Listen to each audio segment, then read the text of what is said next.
The world's writers will walk through those gates, and if you hang around, you get a chance to talk to them.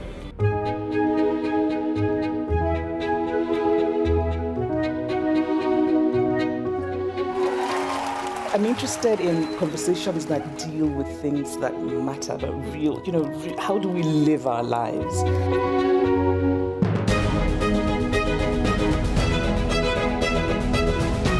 First of all, make climate change personal in your life. The second step is get angry and get active. And the third step, and believe it or not, I think this is the most important. We have to imagine this world that we want to hurry towards.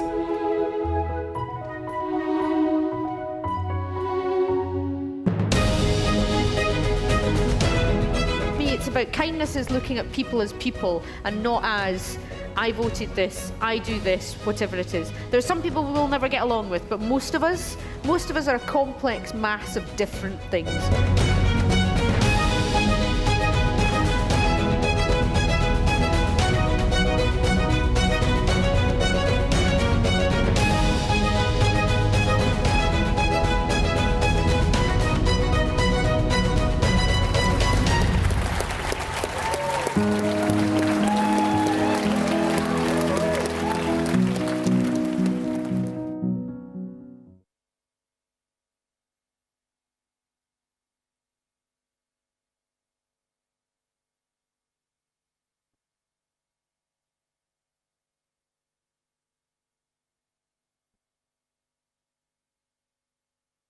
I hope you enjoy your events in this year's digital programme and that they spark in you thoughts and conversations and feelings. All the things that a good book should do and all the things that a wonderful book festival like Edinburgh International Book Festival does too. It's a book festival that's really dear to my heart.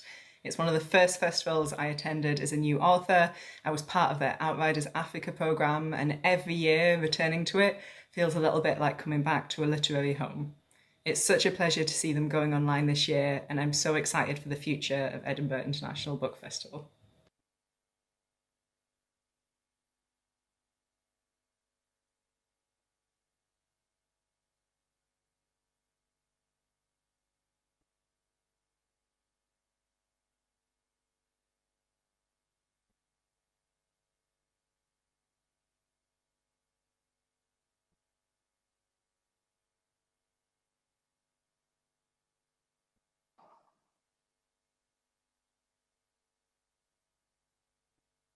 Hello, welcome to the Edinburgh International Book Festival. My name is Lennie Goodings, and today my guest is the wonderful novelist, Sarah Moss. This talk is sponsored by the Hawthorndorn Literary Retreat, which is very fitting because one of Sarah's many skills is teaching creative writing. Welcome, Sarah. Thank you. I'm speaking to you from an extremely hot house in North London, and you are? I'm slightly cold in Ireland.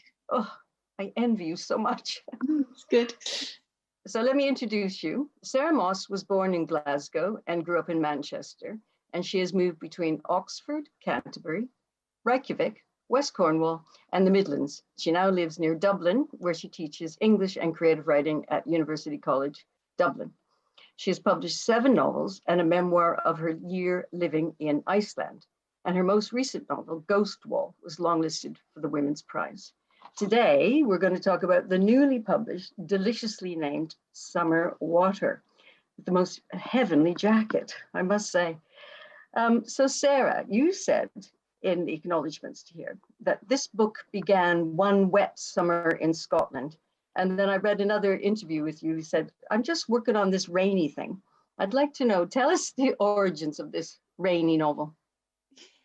The origins are really simple and unusually autobiographical. We had a holiday in Scotland, me and my husband and my teenage boys.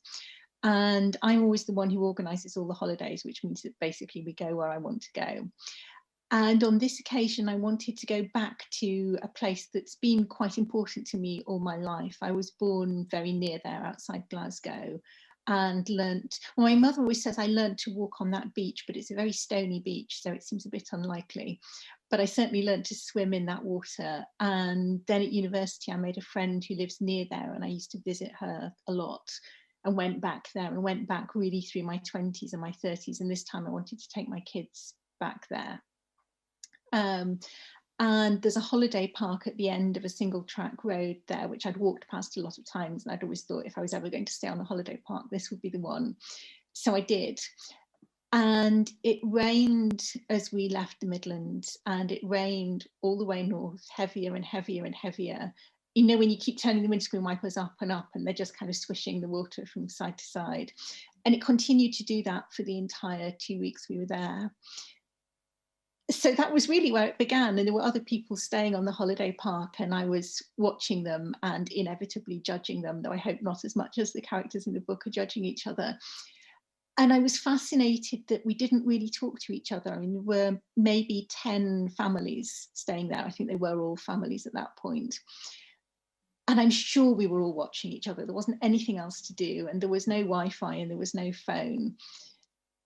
But nobody really talked to each other, and I thought that was so British. I mean, the obvious thing to do would have been pool resources, get together, you know, play with each other's kids, something. But we didn't. We all continued primly in our little households, and that was the beginning of it. It does strike me as very British, I have to say. So you have this, the concept is you have 12 cabins, and they're effectively in lockdown, which we now experience ourselves. And in each one, you have a different family or a couple. You've got toddlers, you've got teenagers, you've got young honeymooners, you've got tired parents, a lot of tired parents, old people. And the teenagers, I'm loving them because they're just one despairing over her mother's obsession with herbal tea bags as a big treat. And her main thing is thinking, I want to be dead. And the long-term marriage, I think, was very good too, with the newly retired fellow who feels the disapproval of women lapping around his ankles. I thought that was great, actually. So this is your concept. To tell us a little bit more about who's in each of these cabins. Possibly not all 12, but, you know, give us a flavor. They're really quite similar people. They, apart from the outsiders, they're all British, some are English and some are Scottish. They're all white, they're all shades of middle class, some lower and some upper. And that was quite deliberate because I was interested in how within that very narrow band of identities, there are still such profound differences that they can barely speak to each other. Some of the Scottish are furious with the English in general, though not these English in particular. The young resent the old resent the young. There are divisions over how you respond to outsiders and how you think about foreigners and who is a foreigner. There are the inevitable divisions of class, even though the gradations are tiny. Because I was interested in how in a profoundly divided and suspicious kind of haphazard community, I mean, it's a makeshift community, is there still enough in common to respond in an emergency? And of course, I was thinking about Britain, about post-Brexit Britain and post-election Britain, but I was also thinking about countries all over Europe, the US, Australia, I mean, you know, globally, really, where these political divisions have become so acute that it's hard to get the family around the table for Christmas anymore. And thinking about whether, for all our dividedness and suspicion, can we still be a community in an emergency? And of course, the emergency I had in mind was not COVID, but lo and behold, the emergency comes along and the question, I think, stands. Mm-hmm. And the opening is Justine, isn't she? And she begins the story. It's 5 a.m. The whole thing takes place in 24 hours, which a concept I love very much, I have to say. So can you start us off? Tell us about Justine. I don't know if we need more context for the novel, but tell us about Justine. Justine is the mother of 2 boys, and I don't think she'd say she's unhappily married, but she's not particularly happily married. And they're on holiday from the north of England, having come to Scotland. They don't have a lot of money. The holidays, you know, when you book something that's supposed to be a treat, but then actually you can't quite afford it and you spend the entire time worrying about whether you're getting your money's worth and how you're going to manage to pay for it. So for her, it's one of those trips. And it's not being much of a treat because of the weather, but she's also, you know, a Northern English woman and she's not going to be defeated by the weather. And her escape is to go running. She goes running on her own early every morning. which is also a bit autobiographical. Certainly when my kids were younger on holiday, I used to get up very early to carve out, those precious hours where you can actually do something you want to do that will help get you through the rest of the day. So yeah, that's Justine. Okay, off you go. Let's hear. Okay. Thanks.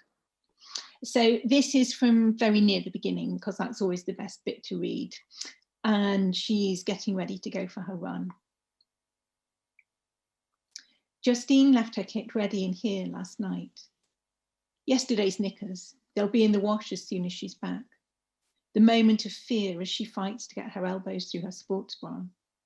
One of these days, she thinks, one of these days a woman is going to die doing this, or at least dislocate her shoulder, and it'll be worse getting it off or wet.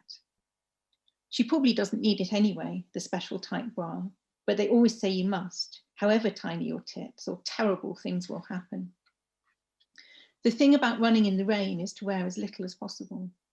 Your skin's waterproof, and it's layers of wet fabric that make you cold, not to mention the chafing.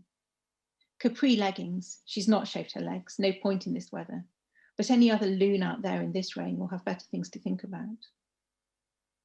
Both hands to ease the door handle. Stop at the children's door to unravel 2 sets of breathing. Dither about whether to take the one key, leaving them locked in and needing to go through the windows in a fire. The windows being low and easy to open, and there being no plausible cause of fire just now. Or leave the key, meaning that she can't lock the door, and there are 3 beloved souls sleeping undefended in the woods, or at least 2 beloved souls and 1 mostly tolerated one. Fire, she thinks, is more likely than murderous nutters. You do hear of psychopaths hanging out in holiday parks, but only in America. And the good thing about being at the end of a 10-mile single-track road is that the getaway options are crap. Unless, of course, the nutter plans to hide in the woods until dark. But there's not much dark this time of year, and wouldn't the police bring dogs? Or he could swim across the lake, at least if he'd thought to bring a wetsuit. Or she, women can probably be serial killers too. Wasn't the one in Japan, though that was life insurance fraud more than sadism. Not that it makes much difference to the victims. Though a fraudster probably kills you faster than a sadist, so maybe it does. You'd need to get into the wetsuit before embarking on your murderous games. Not something you want to be doing between committing a crime and leaving the scene. Even worse than putting on a sports bra. Jesus, look at that rain. There's almost no point putting clothes on for that. If she'd bought her swimming costume, she'd wear it. One thing, it can't keep up like that all day. There can't be that much water up there. She sits on the veranda to fasten her shoes, to adjust her armband and choose her music. She should probably run mindfully here, listening to the wind in the trees and the lapping of the water and any birds deranged enough to attempt flight in the deluge. But fuck that. She needs music for her feet, music to connect her feet to the ground so she doesn't have to think about it. It's not, she sees, even 5:30 yet. She can have 2 hours if she wants them, get in a quick 20k. Though if she does that, she'll be eating all day and the kids wanting a snack every time they see her. But she knows she's going to do it anyway. She's got 4 peanut protein bars tucked into her packet of sanitary towels in the suitcase, the only place no one else is likely to look. And she's not too proud to eat them in the bathroom if she has to. That's so good. Thank you. It's so good. And one of the things, I mean, because we're talking a lot about the sort of clashes within this novel, but there's also a lot of humor. I mean, very droll, dry humor, I think, actually, too. And really very telling about how people actually get on. And humor being one of the ways. So as you said earlier, they're all British families, except for one. One cabin has Eastern European people in it. And then, but nobody knows what are they Bulgarian? Or are they from Czech? No one knows. And they keep trying at different things. And people are very casual, aren't they? They don't really care to be accurate. So you've got that as a sort of silent cabin, except for their wild parties. But we don't get their voices is what I meant. And then in sort of sliced between these chapters, you have these little sort of vignettes, tiny, tiny vignettes from animals or trees. Again, so you have both the Eastern European family and the animals in the trees have no voice in this novel. Tell us what you were intending for that. I wasn't thinking of it as making connections between the natural world and the silent family. I mean, as you say, they're not silent, they play loud music all night. the bits for the natural world were me thinking about how all of these people are living in a system. And Justine thinks about it a bit, that there's water coming down over her body and going into the ground and going through the ground, through the aquifers, into the lake and then down to the sea. And I think when you're running or kayaking or doing any kind of outdoor pursuit, you become very aware of your own materiality and embodiment. And that idea is always hugely important to me, whether I'm teaching or writing or running or whatever I'm doing. For me, it comes, my understanding of it comes from Romanticism, which I think understands us as much more physical embodied entities than it's usually seen to do. So then I was thinking about the progress of liquids through solids, about blood and digestion and rain and the water system. And then I was thinking about how we exist in these cycles and systems with other creatures. I mean, because of the novel's conceit, because it's a place and a day, I can think in a very detailed way about what's happening in that place on that day. And that includes the weather, but it also includes the growing of plants. I mean, trees have a sleep cycle. Ants also have to close the doors and windows when it rains. Deer also get hungry. Birds are affected by the weather too. So I was thinking about this as a story of a place and its inhabitants, as well as a novel with a plot about humans. And there's a really interesting challenge about how you write that non-human world. Because I think it's so, given that one of the differences between humans and animals is use of language and narrative, and when you're looking at the beginnings of humanity, you define humans from pre-humans by thinking about, do they cook and do they use words? Is there representation? Is there art? And if there's representation and art and language, then your early hominid is a human being. So the thing that makes us different from animals is our storytelling and our use of words. So then to go tell stories as if from an animal point of view is deeply anthropomorphic. You're not respecting the limits of humanity at all there. So I was just thinking about how to keep those stories present in a novel without anthropomorphizing. And they're sort of just, I love the way they just slide in. I mean, it took me a little while even to work out, oh, I'm going to get this again. That's rather lovely, but it's not the same animal or not the same tree. And, it's got its own day progression, hasn't it? But it's also just slid in like a little, almost like a cigarette paper, just sort of slid in. Now, you talked about liquid, and boy, is this novel about rain. I mean, people, I have to say, I love rain myself, and I know you do too, obviously.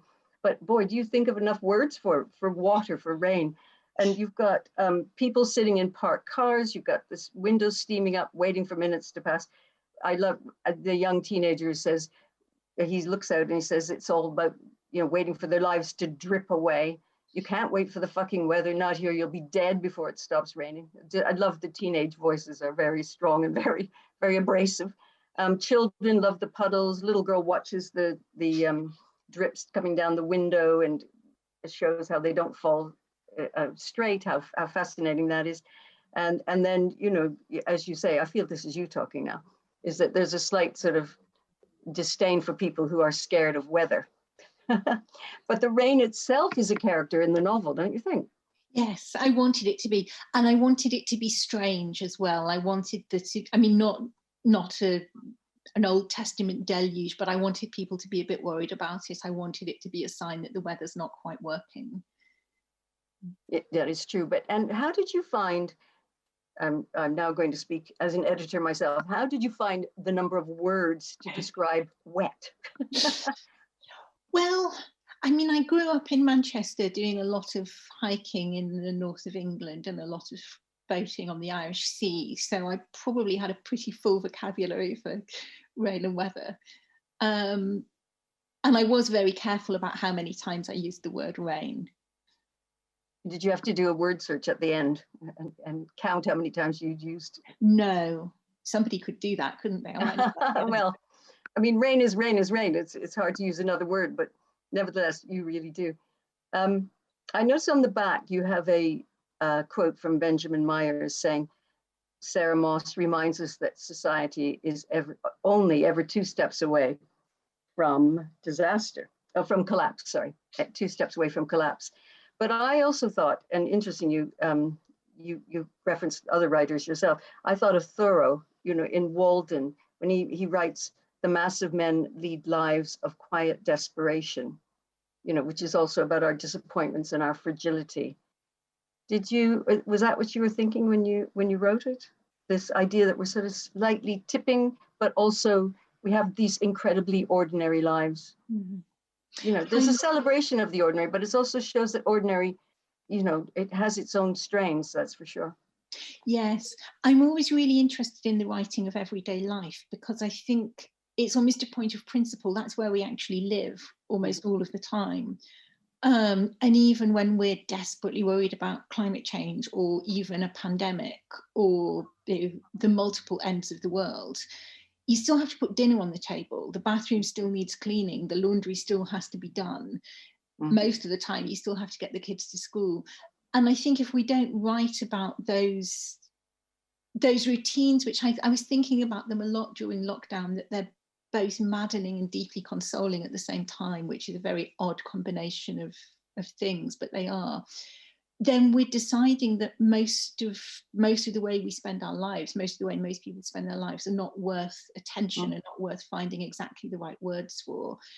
And that's partly, for me, an issue of gender politics. If women's work is not worth writing about, then there's also a decision really that women's lives are not worth writing about. I think you absolutely have to make a poetics of cleaning the bathroom, because otherwise you're not paying any attention to all the people who clean all the bathrooms.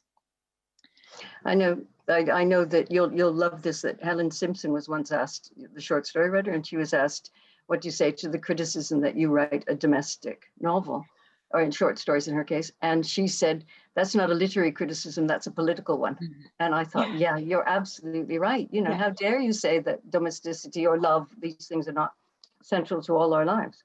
Yeah, absolutely. It's such an outrageously privileged position. It's the position of someone who has somebody else to buy the loo paper and deal with the kids in the night, which isn't always the position of a man, but no.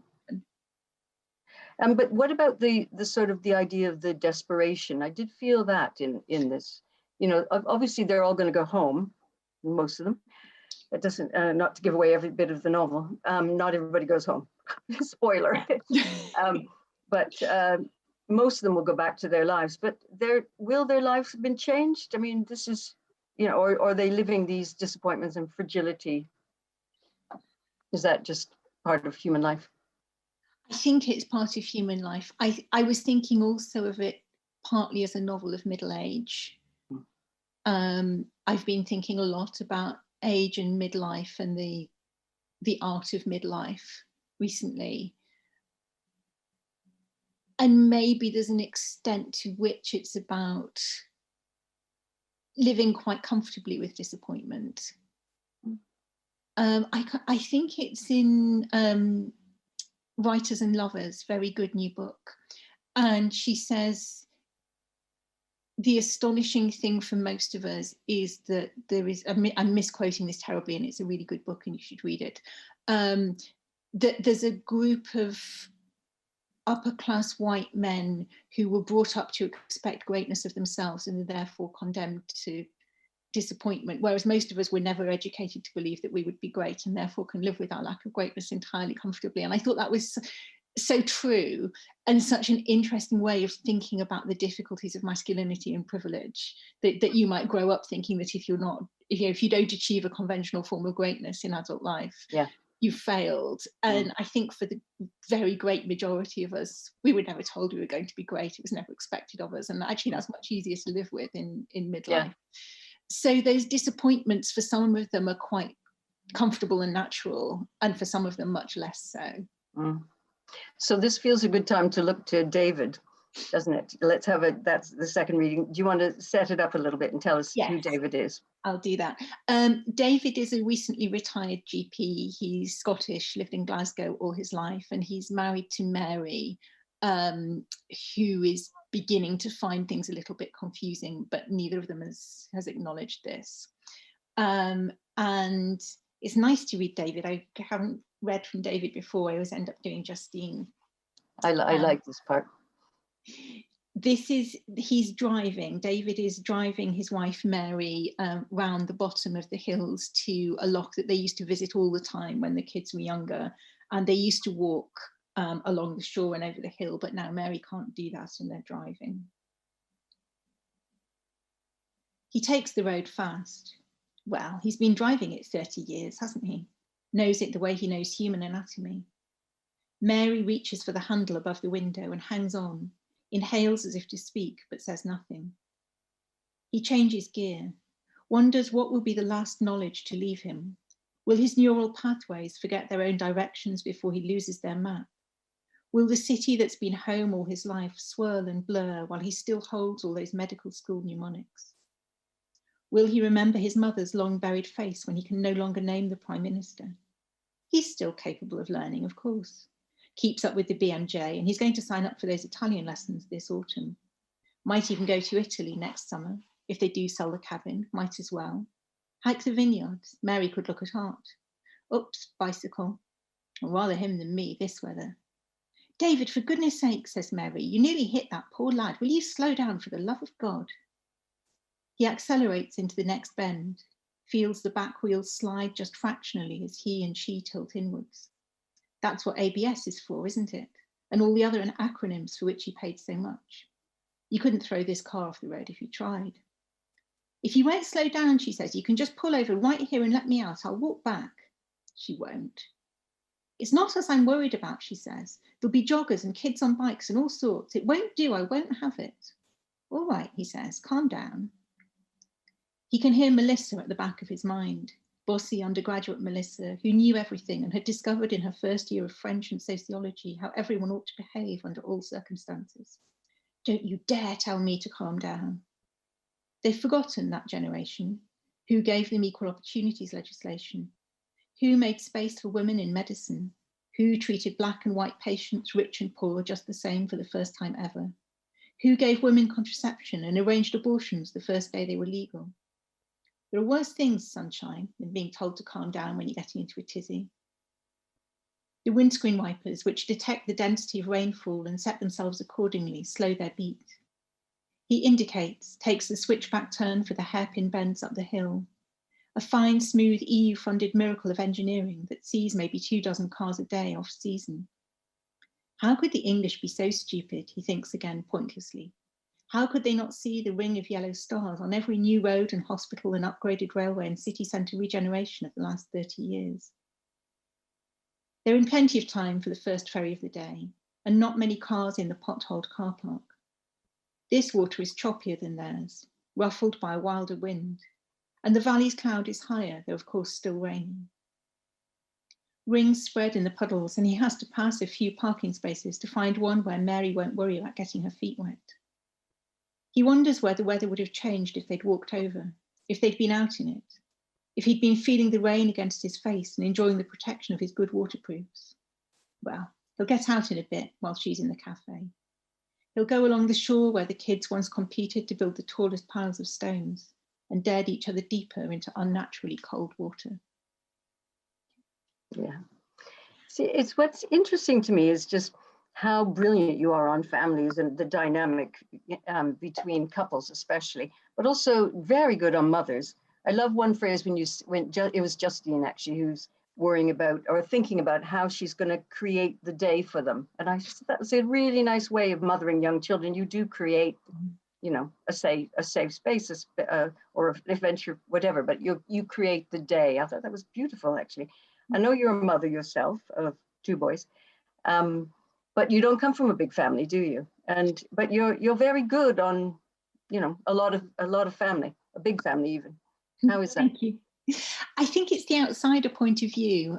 No, I come from a very small and quite scattered family.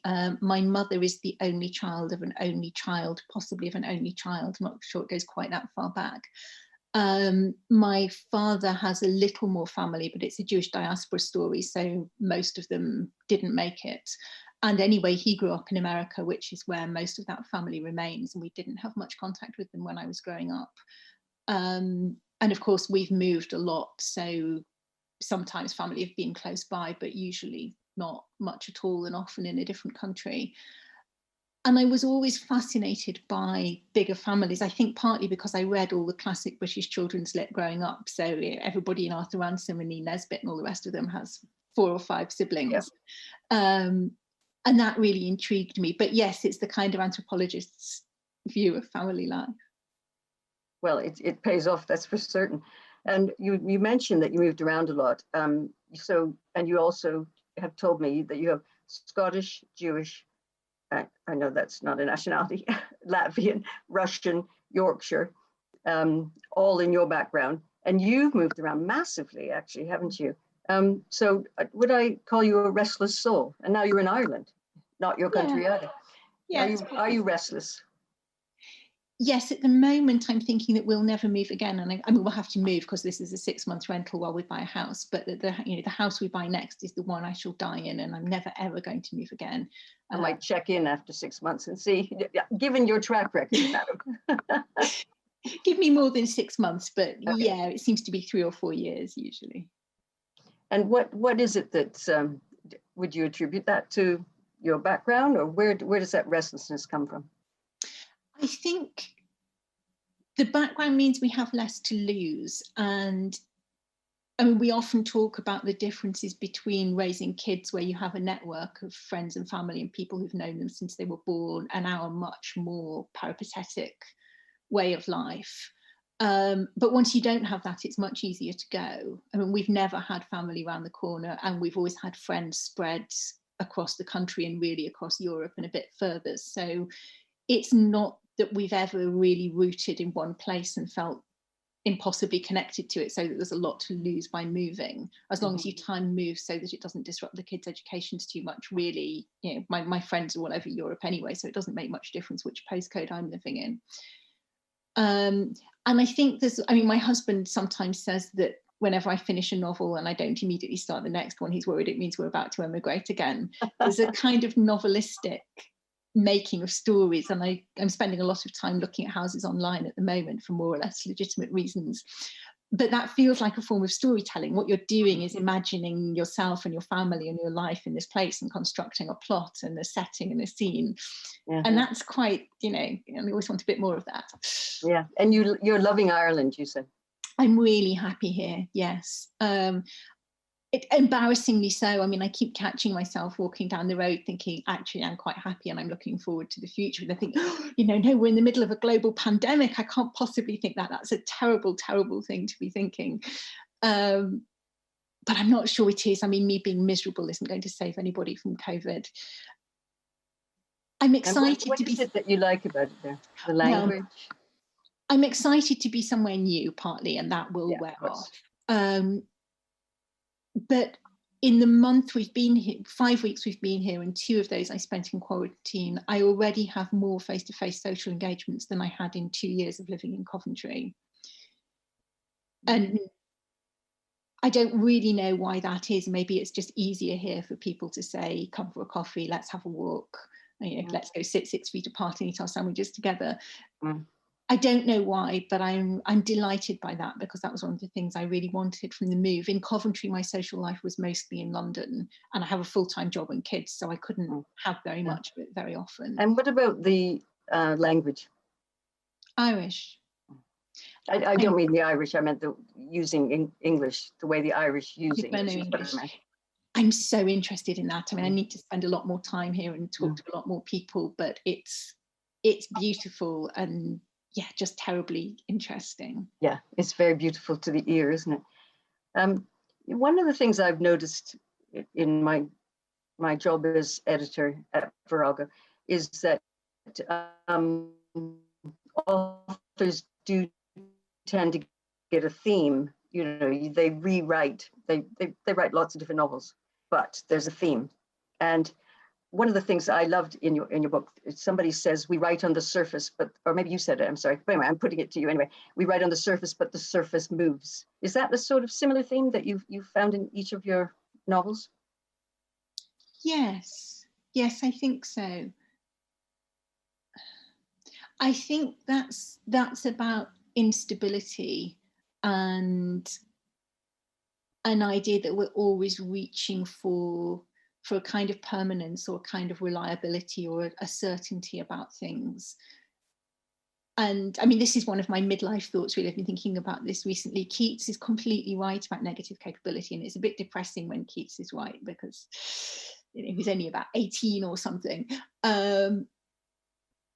But I return constantly to that idea, which is not just Keats's idea, that being able to live with uncertainty and doubt, and particularly two things which are incompatible but both true, is really where interesting work begins, whether that's writing or teaching. I mean, a lot of what I'm doing when I'm teaching is getting students to see that two incompatible things can be true, and that you just have to sit in the uncomfortable space between those two incompatible truths. But that's also where writing starts. And I think that can be so much the opposite of a lot of modern discourse. I mean, I don't use social media, so I shouldn't make generalizations about it. But one of the reasons I don't use it is because it seems that everything is right or wrong. And there's it's very binary, isn't it? Yeah, and I don't think that's clever or useful or going to get us anywhere. And I think that is much usually about the dearly held liberal positions as the dearly held conservative positions. It would be nice if things were that simple, but they're not.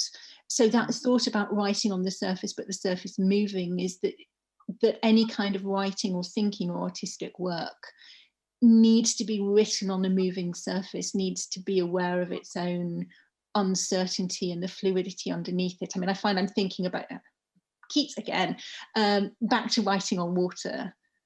You can do it and it can be really beautiful, but you're still writing on water. It's very interesting. How do you like teaching? Because I know you're teaching, you've done a lot of creative writing teaching. And for people listening, there are bound to be people listening who want to be writers or have got their, half a novel or short story in the drawer. What do you say to them? Would you say get to a course, or do you?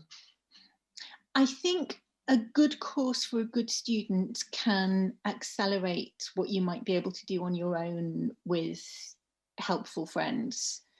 I mean, I didn't study creative writing. It was barely there, and certainly not at Oxford when I was coming up. And of course, most of the writers of my generation didn't study creative writing either, and we seem to manage just fine. So I don't think by any means it's the only way to become a writer. And given the age at which people usually do an undergrad creative writing degree, it's not realistic to think of it as an apprenticeship in being a novelist. But I think it can offer a different way of engaging with literature, narrative, publishing. And for a good and engaged student being taught by good and engaged people, it can accelerate what might take years to happen otherwise. But it can't make a writer out of somebody who was never going to be a writer. But equally, not doing it won't stop somebody who was always going to be a writer from being a writer. Yeah, what do you say to people who are, I mean, as you said, your generation, and a lot of people I published, of course, never went to creative writing courses that didn't exist. And so there's a suspicion sometimes about that too, isn't there? That, it is, I think it is a craft myself. I think it's a craft you can learn, but I do also feel there's got to be a spark at the center that, you got to have that, it seems to me. Yes, but I think that's true of, I mean, we teach people music and they go study fine art and they go study drama. I mean, nobody says that you shouldn't go to drama school because you should just know how to act. Or you shouldn't take music lessons because you should just know how to play the violin. So I'm not quite sure why creative writing should mysteriously be in a different category from any other art form. I mean, the idea of a dancer who's never taken a dance class makes no sense. And I teach it very much as part of literary study. I don't use writing workshops very much at all. Mostly I get people to read and we talk about reading and then we talk about writing. And reading things out loud shows all the flaws, doesn't it? Sometimes, but I also think that reading out loud and reading on the page are just different media. I used to think that when I was reading to my kids, and there were bits, you can skip in older books where it says, she said sadly. You don't need the adverb because you can do it by tone of voice, but you also sometimes need to put extra, you need to put the stage directions in if you're reading out loud in a way that you don't, where you can see it on the page. So I think they're just different. I'm not, And did you enjoy, so this is your 7th novel, Did you enjoy editing, and do you find it a collaborative, exciting collaborative Yes. business? Editing, writing, editing. Yeah, I love it. I mean, I'm very blessed in my editors. I had Max Porter, and now I have Kish Ridner at Picador, who's brilliant. They've both been brilliant. I think it's such a joy and such a luxury to have a really good editor, because nobody else is ever going to pay that kind of attention to your sentences. I agree. I know. Sometimes my mother says to me, "How do you edit?" And I said, "You know what? Editing is just like super reader. Do you know what I mean? As you say, no one else reads it as closely other than your mother, maybe." You know, not mine. Translators do, I think. I've met my German translator once, and she's translated all of my books except Summerwater so far. And we have these correspondences about particular words. I mean, Ghost War was particularly difficult because it has a lot of dialect words, and sometimes she didn't know the Lancashire dialect word I'd used, so we had to work out. And sometimes I didn't know what the standard English word would have been. There was a particular flower, I had no idea what it's called in standard English, but I know what it's called in Yorkshire. And we had to work back in 3 stages to get round to the German. And I thought, again, nobody except your translator knows your sentences from the inside in that really intimate way. And it was very strange to meet her after this really close working relationship for years. Yeah, I think that's really thrilling. But you know, writing should be collaborative, it seems to me, because there's an understanding in the collaboration that you have an audience. You know, you're not just writing for yourself, are you? Yes, and I think it's layers. I mean, in the early stages, I don't want anybody else involved at all. And I don't really talk about things I haven't more or less finished writing. And I certainly don't want anybody to read them. And I don't want anybody's suggestions. It's only in the very late stages that I want that collaboration. Yeah, I think. So you told me, I love the title of this book. I love the jacket too. It's beautiful. I think I said already, absolutely beautiful. But Summerwater, it's the perfect title, but you told me it came very last minute. Yeah. And how did you get there, and what does it mean? I always have terrible trouble with titles. I always have a working title that's usually unusable for various reasons. And then at the end, there's a scramble to find the real title. This one was called A Day Like Today for its working title, and then John Humphreys published a book called A Day Like Today, you know, shortly before we were choosing a title, but it probably wouldn't have worked anyway. Better. And then I just could not come up with one. I mean, I've got notebooks full of lists of potential silly titles, none of which would really do the job. I wanted to call it The Low Road, but that doesn't work in America, apparently. And in the end, I contacted a friend who has this extraordinarily wide knowledge of folklore and folk song, and said, I need a poem or a folk song that will give me a title for this. And he said, you want the 1970s Oxford Children's Book of Verse. And at the time, I was in a small town in New Zealand. Those were the days, right? I was doing a book tour in New Zealand with my younger son. And I thought, oh, how am I ever going to get hold of the 1970? You know, not a chance. But we went into a second-hand bookshop the next day, and lo and behold, there it was, beautiful hardback 1970s Oxford Book of Children's Verse. And in it, there's a poem called Summerwater, Victorian ballad, not actually a fabulously good poem, but one of those nice Victorian ones that's very haunted, which is about a stranger coming to town and going round asking for food. The stranger is hungry and in need, and the rich people turn him away without any food. And then the waters rise over their castle, and that's where Summerwater comes from now. And Mary has a poem that she needs to remember and can remember, because like me and like my grandmother who taught me to do it, she's memorized a lot of poetry in childhood, which she's still carrying with her now, and she's beginning to find other things harder to remember. So she has that poem, but she misremembers it as Summerwater, and that's where it comes from. You must have been thrilled. It's just like bingo, isn't it? You know, yes, it's so evocative, and with the lovely jacket too. And so we're going to stop in a few minutes, but I want to know, tell me, how's it been? How's lockdown been for you? And how is publishing in lockdown? I found lockdown really hard, and I was deeply, deeply ashamed of myself for doing so. It should be absolutely fine for me. I mean, for a writer, it should be, yes. It really should. And we were living in suburban Coventry in a house that was big enough for all of us, with a decent sized garden, and we were right on the edge of the town, so I had very easy access to the countryside for running and biking, even within the allocated time.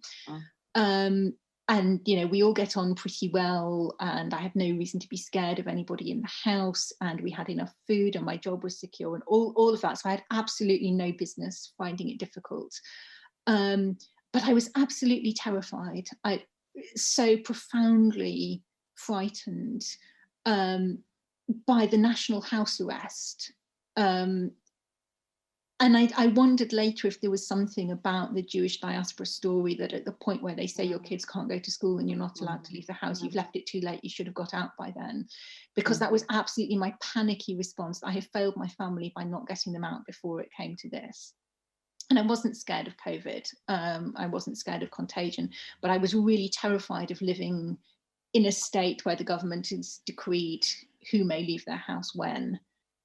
And I was very lonely in that terror because it didn't seem to be bothering anybody else. So that was very hard. Yeah, that does sound like some things from the past have come up. But a lot of people found, you know, even if you weren't, I think you should be kind to yourself is what I'm saying. I mean, a lot of people found it very difficult, even if we weren't having difficult times ourselves. And then there's also the guilt that you're not having a bad time. Yes. Listen, you know, so how dare you have these thoughts about grief and loss and things like that, you know. And also a lot of writers found it difficult to sort of hunker down, even though it felt like it was, you know, this was made for you. Also, I'm used to working from home, but I'm used to having the house to myself when I'm working from home. So all this women lapping at the ankles, like David. Yeah. People lapping at your ankles. But what about publishing now? So now you published just this month. Yeah. And this is our new life, isn't it? We talk This about is our novels on new Zoom. life.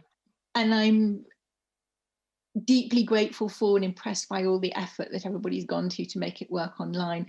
Online life is not me. I don't use social media. I would so much rather be on a stage with you and with our audience and able to read their faces and see their bodies and take their questions and hear their laughter. And none of this online stuff for me is any substitute for the real thing. I mean, I see that we need it for now, and I'm really glad that people are making it work. But I want the real thing as soon as possible. I think I want to put you out into the rain so you can really feel real life. I agree with you. But I guess what's great about it actually is that we're going further afield, you know, than festivals have done, and different kinds of people are coming to listen. So there are upsides, but I agree. I think most of us feel, and that's what we love about festivals, isn't it? Especially the Edinburgh Festival, is being in that big tent and, you know, laughing and talking to people beside us. Anyway, this is a good second best, that's for sure. And I just want to say thank you very much, Sarah. You've done a nice, really so interesting. I really found this book fascinating. I'm going to hold it up again so people can see it. And you can buy this book. You can click at the end of this interview to buy it, or you can buy it at shop.edbookfest.co.uk. But I just want to say thank you. It's been so interesting. Thank you.